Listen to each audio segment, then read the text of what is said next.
जम्मू कश्मीर में बाढ़ लैंडस्लाइड का कहर। जम्मू क्षेत्र में पिछले 2 दिनों में 41 लोगों की मौत। वैष्णो देवी यात्रा मार्ग पर लैंडस्लाइड में मरने वालों की संख्या 34। जम्मू में पिछले 24 घंटे में 380 mm की रिकॉर्ड बारिश। 1910 के बाद एक दिन में सबसे ज्यादा बारिश से शहर बेहाल। जम्मू कश्मीर के रामबन में सीआरपीएफ की 88वीं बटालियन तैनात। चंदरकोट इलाके में चला रही रेस्क्यू। इलाके में बाढ़ बारिश से भारी तबाही। रामबन में चिनाब नदी का लगातार बढ़ रहा जलस्तर। पानी का तेज बहाव। पुलिस ट्रांजिट बिल्डिंग तक नुकसान। अधिकारी लगातार कर रहे मुआयना। जम्मू में बाढ़ प्रभावित इलाकों में खाने की कमी। इंडियन एयरफोर्स ने हवाई जहाज से प्रभावित इलाकों में पैकेट्स ड्रॉप किए। जम्मू कश्मीर के अनंतनाग में बाढ़ के हालात। एसडीआरएफ की टीमें रेस्क्यू में जुटी। मोटर बोट के सहारे लोगों को बाढ़ प्रभावित इलाकों से सुरक्षित जगह पहुंचाया गया। पंजाब में भारी बारिश के बाद पठानकोट के पास माधोपुर हेडक्वार्टर्स बैराज के 2 गेट टूटे। आसपास के गांवों में पानी भरा। करीब 50 लोग फंसे। पंजाब के गुरदासपुर में बाढ़ से नवोदय स्कूल में 400 बच्चे फंसे। प्रशासन ने रेस्क्यू ऑपरेशन चलाया। हिमाचल के बिलासपुर में मूसलाधार बारिश ने मुसीबत बढ़ाई। नैना देवी इलाके में ताश के पत्तों की तरह मकान ढहा। हिमाचल के कुल्लू में चंडीगढ़ मनाली हाईवे को छोटी गाड़ियों के लिए खोला गया। लैंडस्लाइड और बाढ़ की वजह से हाईवे को नुकसान। बड़ी गाड़ियों की आवाजाही बंद। दिल्ली में यमुना नदी उफान पर। लगातार दूसरे दिन खतरे के निशान से ऊपर जलस्तर। निचले इलाकों में अलर्ट। असम के गुवाहाटी में भारी बारिश से सड़कों पर पानी भरा। ट्रैफिक जाम होने की वजह से परेशानी भी बढ़ी। गुवाहाटी में सड़कों पर कई फीट भरा पानी। सड़कों में कई गाड़ियां पानी में डूबी। लोगों का रेस्क्यू किया गया। पानी में गाड़ियां रेंगती नजर आईं। मुंबई के पास विरार में इमारत गिरने की घटना में मरने वालों की संख्या 12। 6 घायलों को इलाज के दौरान उनकी मौत। उत्तराखंड के नैनीताल में ओल्ड हेरिटेज बिल्डिंग में आग लगी। घर में फंसे एक शख्स की मौत। घर में धमाके के बाद आग फैली। फायर ब्रिगेड की टीम ने आग पर काबू पाया। शॉर्ट सर्किट से आग की आशंका। जम्मू कश्मीर के किश्तवाड़ में आधा दर्जन घरों में आग। हादसे में 8 लोग घायल। फायर ब्रिगेड की टीम ने आग पर काबू पाया।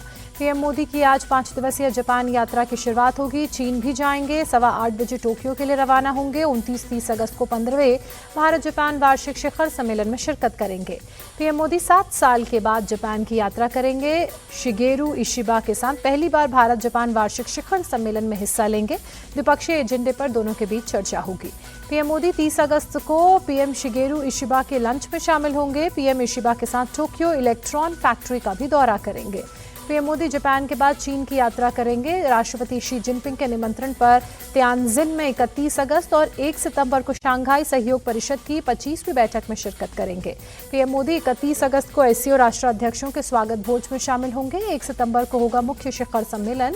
पीएम मोदी द्वारा कुछ द्विपक्षीय बैठक करने की भी इस दौरान संभावना। भारत में अमेरिका का 50% टैरिफ लागू हुआ। $60 बिलियन से ज्यादा एक्सपोर्ट पर असर पड़ेगा। रूसी तेल की खरीद जारी रखने पर डोनाल्ड ट्रंप का फैसला। अमेरिकी टैरिफ को लेकर एक्शन में मोदी सरकार। कैबिनेट मीटिंग में स्वदेशी को बढ़ावा देने पर जोर। सूत्रों की खबर यूएस के साथ ट्रेड पर बातचीत के रास्ते अभी भी खुले। अमेरिका के 50% टैरिफ को लेकर मोहन भागवत का बड़ा संदेश। कहा स्वदेशी के लिए पहल जरूरी। प्रेशर में नहीं होनी चाहिए इंटरनेशनल ट्रेड। बिहार वोटर अधिकार यात्रा का 12वां दिन आज। राहुल गांधी आज सीतामढ़ी में मां जानकी मंदिर में पूजा अर्चना के साथ ही अपनी यात्रा की करेंगे शुरुआत। मुजफ्फरपुर में वोट चोरी को लेकर राहुल ने बीजेपी को घेरा। कहा गुजरात मॉडल चोरी का मॉडल। पहले सबूत नहीं थे इसलिए चुप रहे।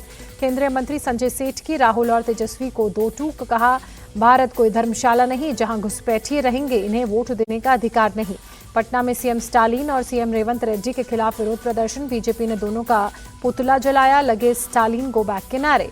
राहुल की वोट अधिकार यात्रा में स्टालिन और रेवंत रेड्डी के शामिल होने पर बीजेपी भड़की। कहा बिहार का अपमान करने वालों को स्टार प्रचारक कांग्रेस ने बनाया। सबसे बड़े चोर और भ्रष्टाचारी निकले गांधी परिवार। दिल्ली में सीपीआई नेताओं से मिले बी सुदर्शन रेड्डी। सांसद डी राजा ने कहा वो विपक्ष के उपराष्ट्रपति उम्मीदवार हैं जो लोकतंत्र और संविधान के लिए खड़े हैं। जस्टिस आलोक आराधे और जस्टिस विपुल पंचोली की नियुक्ति को राष्ट्रपति ने मंजूरी दी। सुप्रीम कोर्ट में 34 जजों की संख्या पूरी हुई। आप नेता सौरभ भारद्वाज का ईडी पर आरोप। कहा मेरा बयान व्हाट्सएप पर किसी को शेयर किया। स्टेटमेंट का कुछ हिस्सा में हटाने को कहा। मैंने आपत्ति जताई।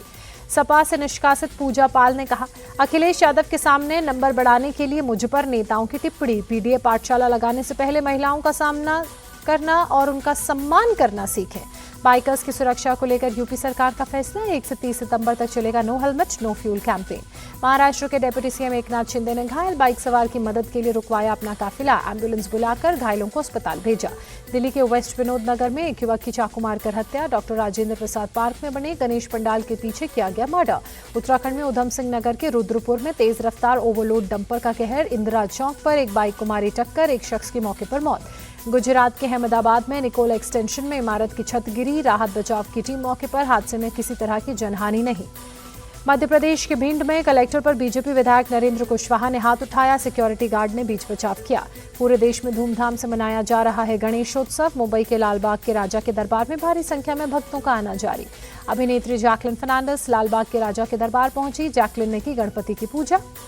गणेशोत्सव पर हेमा मालिनी ने अपने घर पर गणपति की स्थापना की, बेटी ईशा देओल के साथ गणपति की पूजा की। बिहार के राज्यपाल आरिफ मोहम्मद खान परिवार संग पूजा पंडाल पहुंचे, राज्यपाल ने लोगों को गणेश चतुर्थी की बधाई दी। आरिफ मोहम्मद खान ने गणपति की पूजा की। गणेश चतुर्थी के अवसर पर लाइटिंग से जगमगाया अयोध्या का श्री राम मंदिर, भारी संख्या में पहुंचे श्रद्धालु। छत्तीसगढ़ के दुर्ग में ऑपरेशन सिंदूर की थीम पर बना गणेश पूजा पंडाल, भारी संख्या में देखने के लिए पहुंचे लोग। दिल्ली का जेएलएन स्टेडियम करेगा भारत के पहले आउटडोर मोंडो ट्रैक की मेजबानी, सितंबर में होगी world para athletics championship. Mondo track के एथलेटिक्स को मिलेगा उच्च प्रदर्शन वाला सिंथेटिक ट्रैक। भारतीय पैरालंपिक कमेटी और ओलंपियन नीरज चोपड़ा जैसे स्टार प्लेयर्स ने मोंडो ट्रैक बनाने की मांग की थी। वैश्विक आयोजन के लिए ये पसंदीदा ट्रैक